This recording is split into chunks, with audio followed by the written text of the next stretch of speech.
Hey, Walt here from StogieReview.com with another video cigar review.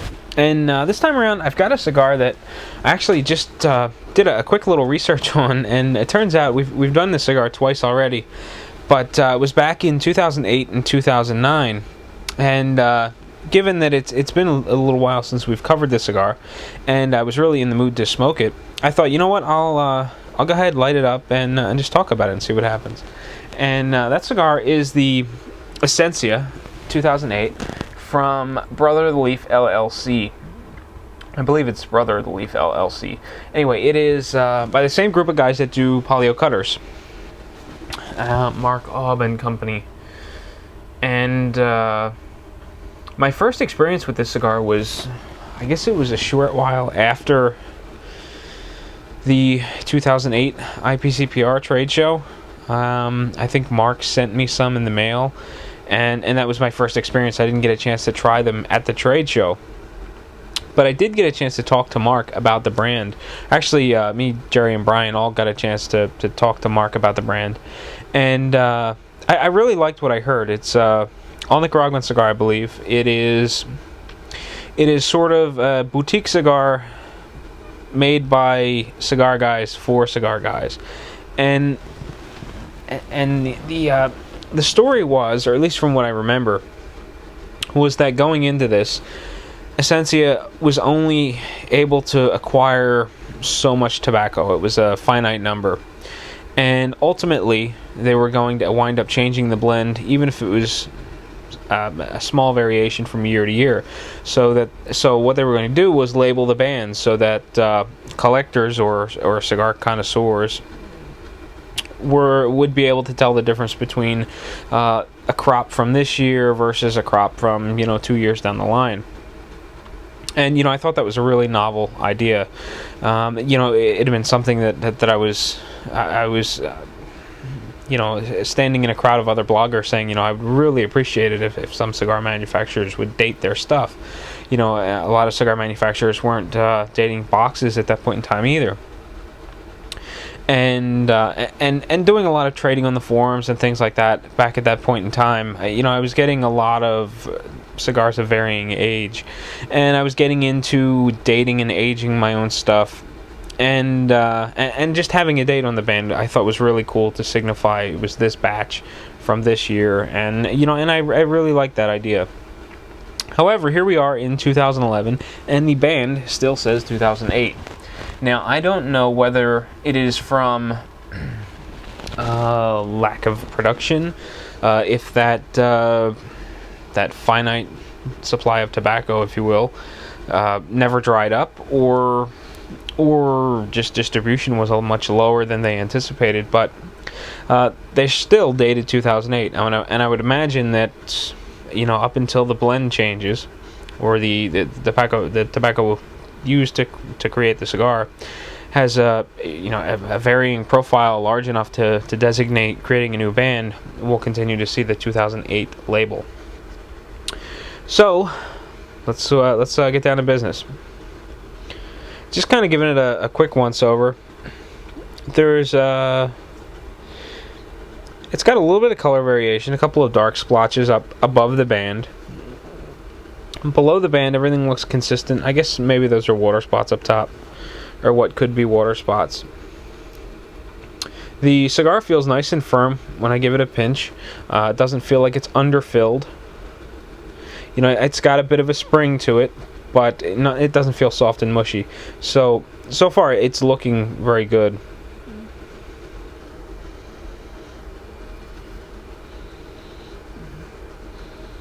And it's got a nice Spanish cedar aroma on the foot. I'm not getting much of anything off the wrapper.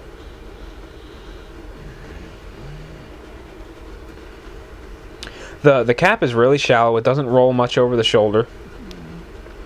But we'll see if that leads to any problems. Sometimes when the caps are really shallow, they tend to pop off. They get stuck to your lip, and then the cap pops off, and then you've got some lifting going on, and sometimes it's not a problem, and sometimes it can be a real headache.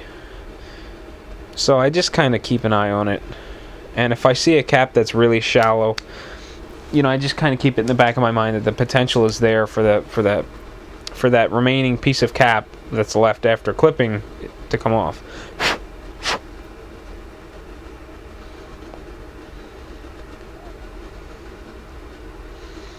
And it's got a really nice Spanish cedar flavor to it on the cold draw too.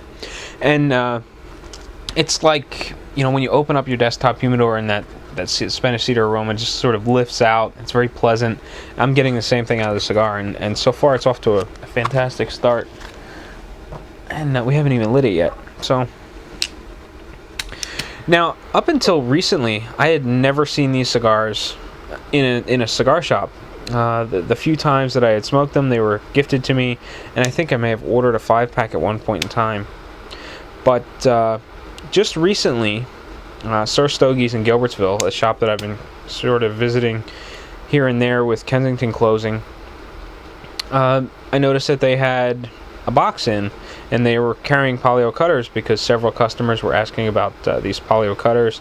And I guess when they got to ordering the cutters, they got to talking to whoever was handling the sales, and they decided to bring the cigars in as well. And I think this what I would imagine is more of like a Cuban Corona size runs me about $7. I think it might be like $6.80 or $6.75, something like that. But I've been picking them up from time to time when I stop in. It's actually one of the few cigars that he has in stock that I typically go to when I walk in. I try to keep my rotation as diverse as possible under normal circumstances, but there's a couple of cigars that he has in the humidor that I tend to gravitate towards, the La Aurora 107 Corona and the Esencia.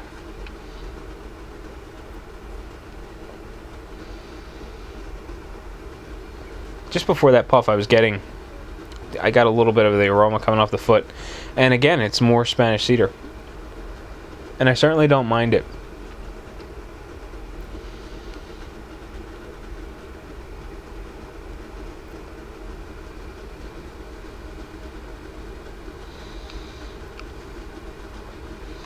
It's got that nice heavy Nicaraguan zing to it through the sinus. It's got a nice creamy finish. It's coating the palate well. Lots of smoke. Excellent draw. Good smoke volume, smoke density. So far, we're off to a really good start. I'm not getting a real defined flavor jumping out at me just yet. It's just kind of like Nicaraguan tobacco and Spanish cedar muddy combination. But I would imagine that's going to clear up as I get into the cigar a little bit. The foot always tends to produce a muddled kind of flavor for me, and the crispness and sharpness of the flavor profile doesn't pick up until you get a little bit further in. So we're off to a great start, and I'm going to take a quick break. I'll be back, and we'll take a look at the first third of my Esencia 2008. Well, I'm back, and I'm working my way through the first third, and I've ran into a little bit of burn problems on my Esencia 2008, and I kind of knocked the ash off to try to relight and get a fresh start. As you can see, I've got a bit of a hole in the filler. It was more defined before I kind of scraped the ash off and tried relighting, but this is one of those things where it happens to the best of them. Eventually you're always going to get a cigar that does this, regardless of the line. And I would like to have another cigar to light up and start this review anew, but I don't have any more. This is my last one, and this is the first time I've had this problem crop up on me with this particular cigar, so I'm willing to give it the benefit of the doubt. It happens from time to time. With some brands, it's more frequent than others, and the explanation is kind of interesting. You can't always take stock in what someone tells you certain problems may be. I remember, I guess it was a couple of years ago, I was experiencing some trouble with tar in cigars. And I gathered up a couple of pictures and I emailed them to a manufacturer. I said, "Hey, look, you've always given me a straight answer before. Would you be willing to help me out, explain to me what's causing this tar?" And the response I got was a little on the disheartening side. They said that you can't publicize this because the people in the accessory industry will crucify me, but it's the punch. I see you use the punch on the end of the cigar. That is what draws out the tar. That's your problem. Stop using a punch and you'll never have that problem again. And I knew that was, while it may have sort of been true to an extent, I had experienced the problem using straight cut, V cut, so I knew it wasn't the accessory that was causing the problem. And then so I reached out to another manufacturer, and he was real honest with me. He said, I don't know what causes it. It's vile and disgusting, but I'll get in touch with the factory in Nicaragua, and I'll do my best to get you an answer. And sure enough, about a week later, I got a response that they believe it's some moisture trapped in the veins within the filler tobaccos, and as it heats up, you get, and suction as you're drawing through the cigar, you're wicking that moisture through and you're getting tar. I thought that it was really cool to get an answer like that, and I've got to credit Jose Oliva for giving me that answer. And then I remember I was having a bit of a problem with these holes in the filler, and they were popping up from time to time. It was more prevalent with one brand, and I was getting kind of irritated because I was spending between $7 and $9 a cigar, and this problem was popping up more frequently than some of the other brands that I was smoking at the time. So I reached out to a manufacturer, and I said, "Hey, look, I'm trying to narrow this down. What is the cause? Here are some pictures. Can you help shed some light on this?" And and it was one of those kind of disheartening responses. Again, different manufacturer this time around. And he says, that must be a Nicaraguan cigar you're showing me. I didn't show the band in the picture, and I responded, yeah, it was, coincidentally. And he says, well, it's the entubado method. The Nicaraguan bunchers and rollers, they love to use that method, and that's the end result. You get a really free-flowing draw with the entubado method of bunching. But that is the risk that you run, getting those holes in the fillers. So I don't know whether that's... It was a Dominican manufacturer that was telling me this, so I don't know whether it was just kind of a shot at the Nicaraguans or if that really is the case. However, I've seen it. Doesn't really matter where the cigar comes from. I've seen it in a wide variety. And coincidentally, it does happen more to me with Nicaraguan cigars than anything else. But I asked another manufacturer shortly after that, and they explained to me that it's possible. It's one of two things. It's possible that it happened during the bunch, because when the people are bunching the cigars, they've got a long strip of tobacco, which is your long filler. But it's not one continuous piece of tobacco that runs, head to foot in your cigar. There are ultimately going to be underfilled spots within the cigar. So what they may do is they may grab a piece off the bottom and tear it off and place it in the middle, or grab a piece off the top, tear it off and place it in the middle, or place it wherever it needs to go to make a consistent fill in the cigar. And it was explained to me, when that happens, you could get a little bit of a pocket in there, and that's where you're seeing the hole in the filler. And the other explanation was that sometimes you can get Ligero that burns a little funny, and when you ash the cigar or do something where there's some movement, that chunk of Ligero could fall out, and it can wreak all kinds of havoc, because now the cigar is not burning properly. You've taken away a key part of the blend that is kind of just falling out of the cigar, and now it's not burning right, and you need to play catch up, and it's a bit of a headache. I'm not really sure what the case is, or what the ultimate cause is. It looks like there may be a handful of reasons for this type of problem happening. But it's always disappointing when it happens, because it changes the flavor profile dramatically. The smoke volume is reduced dramatically, and the smoke density is reduced dramatically. It gets kind of airy, and it doesn't transfer. That airy smoke doesn't seem to transfer a lot of the flavor over. So you get a cigar that doesn't taste like it is supposed to, and more often than not, it's kind of off-putting. So that's where I'm at right now. I've got a bit of an issue going on with the cigar. I'm not sure of the root cause. It is the first time it's happened to me with the Esencia line. So, again, I'm going to give the cigar the benefit of the doubt and say that I just kind of got a bum stick. Outside of this burn problem, I am really happy with the cigar. It was providing lots and lots of really dense smoke, easy to get through the sinus. It was really creamy on the palate. It's coating the mouth well. good, medium to full bodied, full flavored, and the resting smoke coming off the cigar was just phenomenal. It smells like you've just opened up, that old faithful desktop humidor, and that Spanish cedar just kind of rises up into your face. I love the smell of the cigar, and that is transferring over into the flavor profile. It's got a lot of that heavy Nicaraguan zing that you find in a lot of Nicaraguan cigars, but it's also got a heavy Spanish cedar element to it.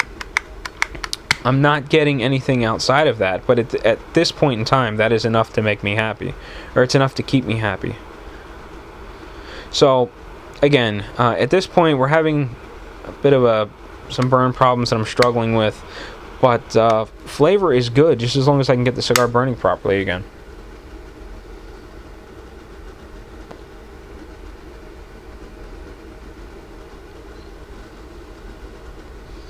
And all that talking and letting the cigar go completely out seems to have helped considerably.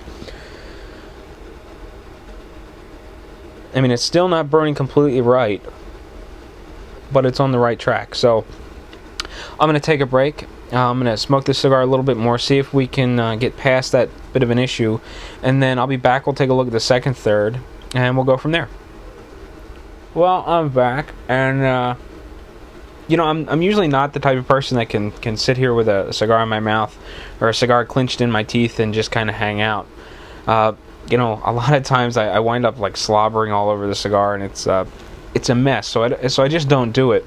It's just to keep things neat and to be able to talk in the event that I'm talking to the camera.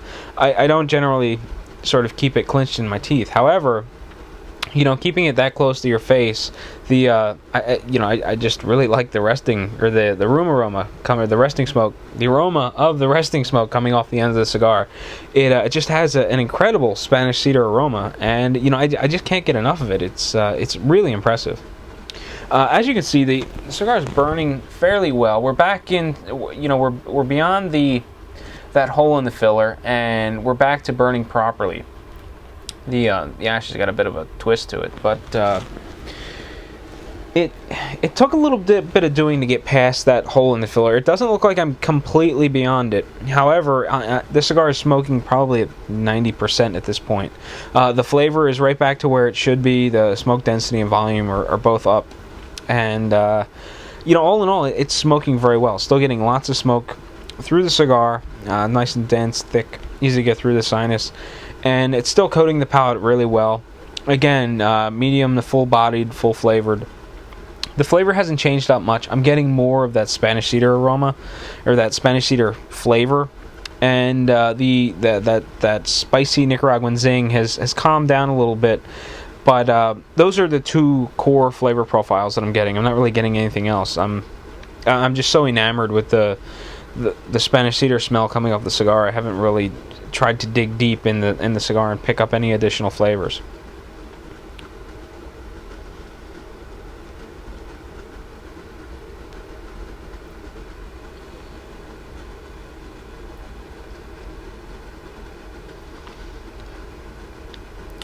It's got a little bit of a nutty flavor.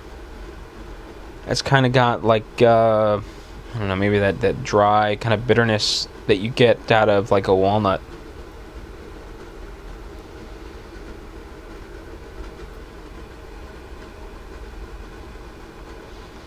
But it's really hard to pick anything out because those two flavor profiles, that Nicaraguan zing, or that Nick zing, that coined Dale Roush term, and the Spanish cedar are really heavy, and I'm really enjoying them. I'm not complaining about those two flavors being so apparent, but they make it a little difficult to dig deep and look for other things in the cigars, at least for me.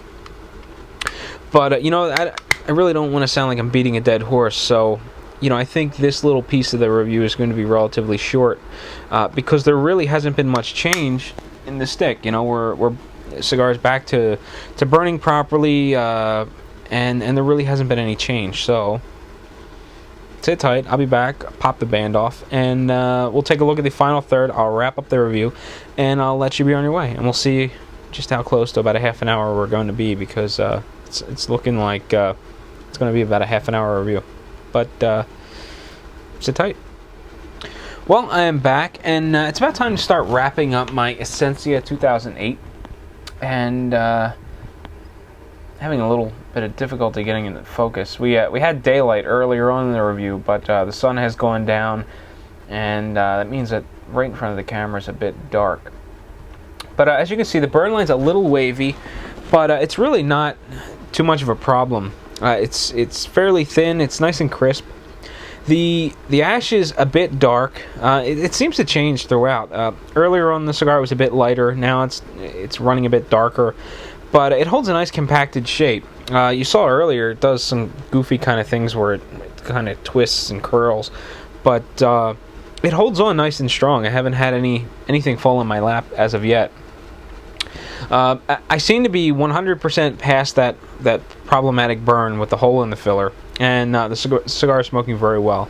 Lots of dense smoke, easy to get through the sinus. It coats the palate well, and when you retrohale the smoke, when you sort of push it up and through the sinus, you're left with a really long, lingering Spanish cedar aroma.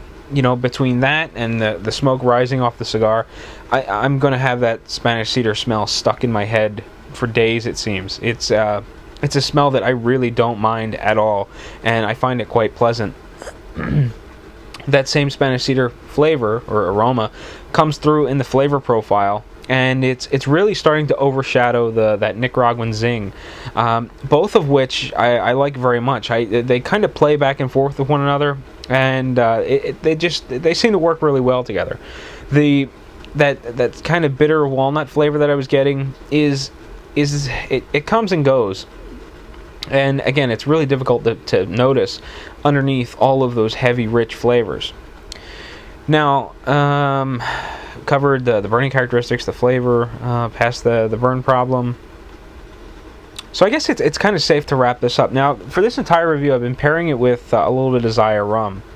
Now, you know, it's these heavy Nicaraguan or rich Nicaraguan flavored cigars that have that Nicaraguan zing flavor profile to them. I like pairing them with Zaya. It's got a little bit of a vanilla and a very sweet flavor profile, so it seems to work really well with that spiciness of the Nicaraguan cigars. So I like pouring myself a glass when I smoke these. I like drinking it with the Top Shelf Signature Select Black Label, and I like smoking it with the KNF Lancero, or the KNF line in general, the Lancero especially. And I also like it with like the Oliva Serie V, you know, these cigars that have that spicy Nicaraguan flavor profile. I think that it really works well, and this was no exception. It complemented the cigar really well with the sweetness and that bit of a vanilla flavor. You know, these came in at roughly $7 a stick. I think they were like $6.80, $6.75, something like that.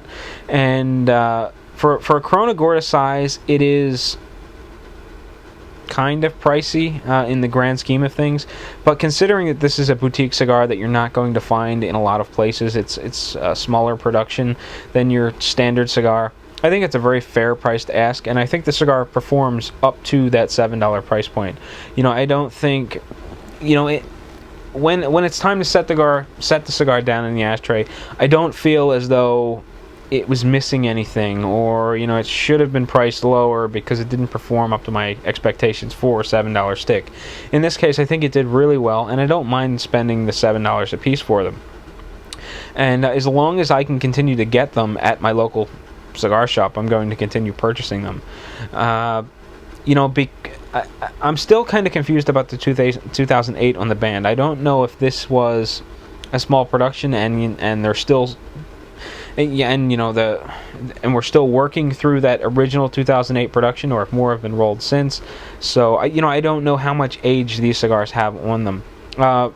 Regardless of age, you know, I really do enjoy them, and a lot of times I'll go down to the cigar shop, I'll pick one out of the box, and I'll light it up right then and there, and you know, and I get the same level of enjoyment out of it, even if I were to leave it kind of sit and acclimate in my humidor to my preferred relative humidity, which is like 65, I still enjoy it just as much. So the cigars perform really well. I'm happy with them. I don't mind spending $7 a piece for them. And if you happen to stumble onto a polio dealer, an authorized polio dealer, take a take a gander in the humidor and take a look for the Esencia line of cigars and pick one up if you have the opportunity, because I really don't think you'll be disappointed with it. And with all that said, it is time for me to get out of here. So until next time, happy smoking.